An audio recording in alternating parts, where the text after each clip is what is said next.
Hi guys, scenthound here today with Prada Amber or homme.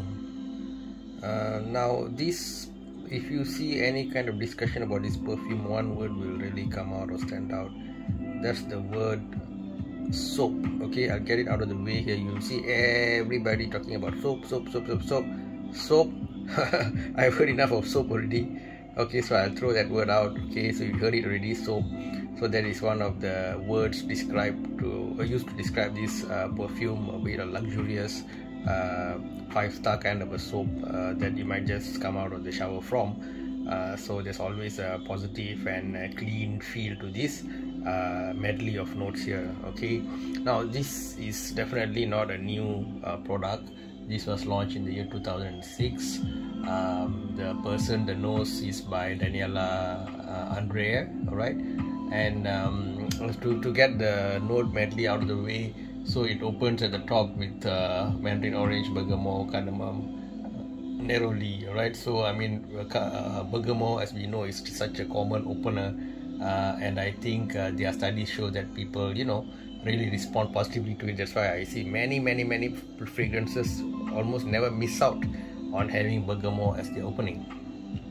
And then we go into the mids. You got myrrh, musk, orange blossom, vetiver, geranium, and then followed by a base of patchouli, sandalwood, which are again very common bases, followed by tonka bean, leather, vanilla, saffron, and last but not least, labdanum. Now, if you're talking about labdanum, it's one of ancient, very even Egyptian times apparently. This product, not a product, this resin, this labdanum resin, right, which is apparently from a shrub grown in the Mediterranean, and the sheep and the goat used to sort of the plant sort of stuck to them, and people used to sort of scrape it off these goats, or directly harvest from the plants and then make it into some herbal remedy or use it as a fragrance back in the day, meaning in those even Egyptian pyramid, all that early era. So this perfume does use some very interesting ancient and even oriental notes, myrrh and labdanum examples, and it's very interesting that they managed to blend it in a way that it's not overpowering, because if you see some oriental perfumes, if you don't blend it well, it can be like a oud, or it can be like all this myrrh, labdanum, all can become very like pungent, it's like off-putting. So you got to be careful with that, especially for those oriental notes.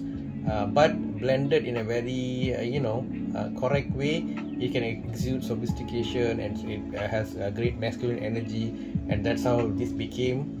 Now this is the word I'm going to use. This is an office king. Okay, if you want to go to any professional setting wearing a suit, this perfume will just kill it, right?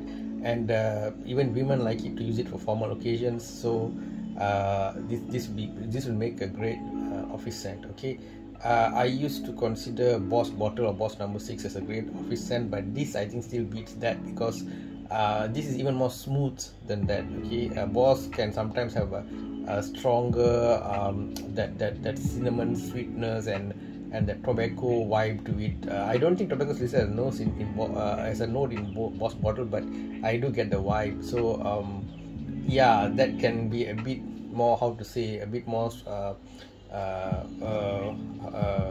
what's the word do I want to use here? A bit more, I guess, or let me put it this way, a bit less professional kind of vibe it gives off. Okay, Boss Bottle. This one is just smooth as silk. Okay, you just wear this, you go anywhere. It's very unlikely that anybody hates this. Okay, so very safe office scent. Okay, by Prada. And I think this whole house, you see a lot of their products, it has that sophistication to it. I think I've been noticing that. Now, because remember I started the intro with the word soap being a big descriptor of this perfume. There's another Prada perfume that I'm slowly growing fond of. That could be described with the one word, powder. It's got this strong powdery aura. Now why I'm talking about that, which is actually Prada Luna Rossa Black, is because the construction, it has this, if you see this, the the top part, okay, the spray, okay, this particular small one that I got does not have the plastic atomizer, but the atomizer is on the smaller flimsy side. But if you look at this is a very chunky, and you know, it feels very manly to hold and use this Luna Rosa series by Prada. So I hope, especially for male fragrances, they use this kind of chunky big atomizer. That's one thing that Prada did right. However, if you're talking about the quality of the spray, the mist itself, and you know, the way it responds to your finger pressure, I would say Dior Sauvage still screams quality when you do all those things. So I think I might get a bigger bottle of this, and if I do, I will get back to you guys on the how the quality of the atomizer as you press it. But yeah, I mean, of course, the main thing is the juice itself, you know, when you go out, right? But these two adds to your experience, your own experience of the product.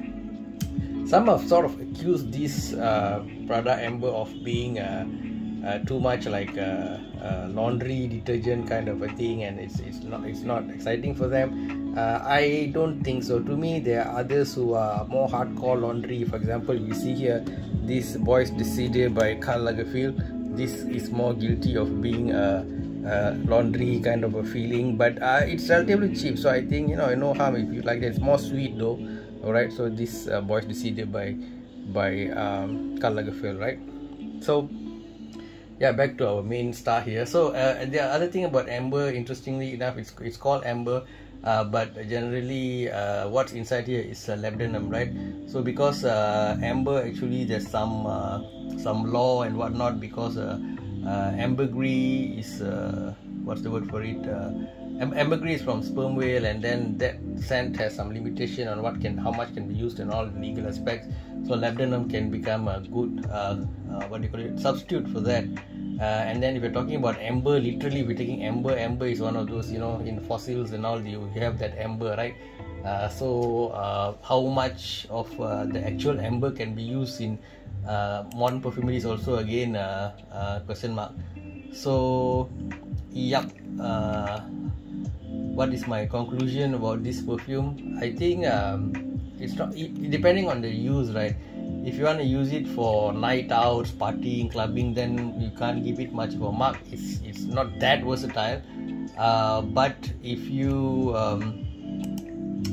how to say, use this for work or office, then you're gonna find that it's one of the best things out there. Okay, so how much marks I want to give this? Dare I give it 4 out of 5? Let me think. 4 is a bit of a high mark actually. Between 3.5 and 4, you know.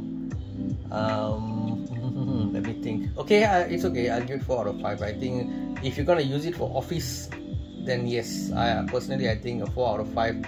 Any kind of a professional formal event, you can't go wrong with this. You're going for a graduation, or you're going for your you know, a work meeting and so on, you want to or job interview, you want to give off that vibe of someone who is, you know, who's professional and capable of getting a job done. This would work. So this is in my opinion, of course. And if you have anything otherwise, you can always share it in the comment section. Okay guys, so that's it from me, Scenthound, on Prada Amber. Okay, it's Amber pour homme. So thanks for staying with me. Thanks for listening. I'll come back to you with another review soon. Take care guys. Bye bye.